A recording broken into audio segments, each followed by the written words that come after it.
I'm Nichole Berlie. It is Tuesday, March 21st. This is NewsNation Rush Hour, and the country watching and waiting tonight for any news of potential criminal indictments against former President Donald Trump, who over the weekend said that he would be arrested today.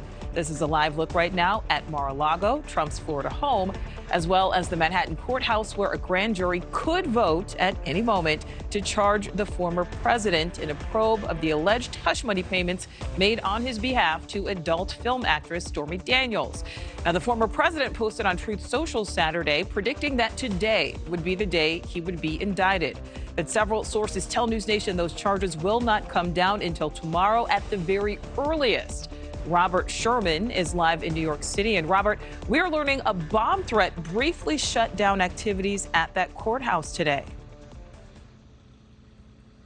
Nichole, it was actually a courthouse that was just down the road from us right here, about a block away, where it actually just so happened that another case involving the former president was being heard. That was a civil case. It all turned out to be a hoax, but sources have confirmed to NewsNation that law enforcement is monitoring chat rooms where threats are being made against other targets around the city.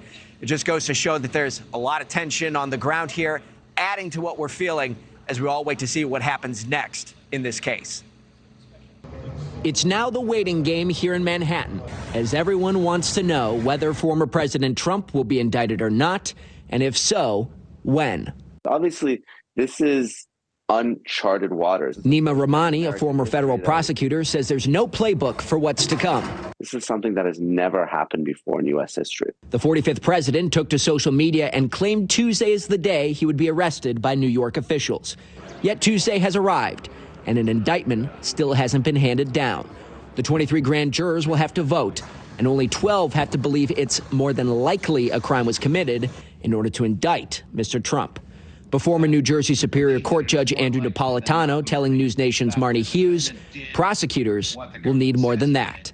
They have to have in their possession enough evidence of proof beyond a reasonable doubt, because the last thing in the world they want, particularly in a high-profile case like this, is to indict and then not have enough evidence to go forward. Supporters of the 45th president are hopeful that a last-minute testimony made Monday will be enough to stir up that reasonable doubt. Mr. Trump's former fixer, Michael Cohen, is the prosecution's star witness, and Robert Costello was his one-time legal advisor. But Michael Cohen is far from solid evidence. Costello testified behind closed doors, but told reporters afterwards he believes Cohen has his own motivations. And he'd say, I want you guys to know, I will do whatever the F it takes. I will never spend one day in jail. You think a guy whose mindset right at that moment is, a lie, cheat, steal, shoot somebody, whatever it takes, I'm not going to jail. Well, he went to jail, and now he's on the revenge tour.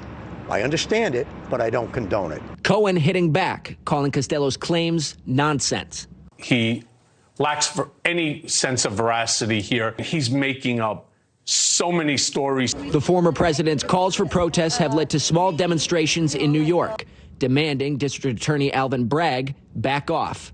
We need a DA who's going to focus on doing the job and not weaponizing his office to pursue political persecutions. Bragg has received similar criticisms from Washington Republicans. His office writing back, quote, in every prosecution, we follow the law without fear or favor to uncover the truth.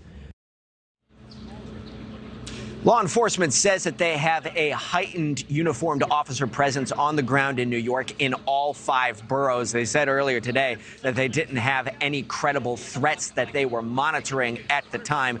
As you can imagine, Nichole, a lot of anxiety here in New York as to what the next few days are going to be holding here. Of course, we did not have an indictment come down in this case today, so a lot of people just waiting to see what's in store next. Thank you for watching. Go to newsnationnow.com to find NewsNation on your television provider. And don't forget to click the red subscribe button below to get more of NewsNation's fact-driven, unbiased coverage.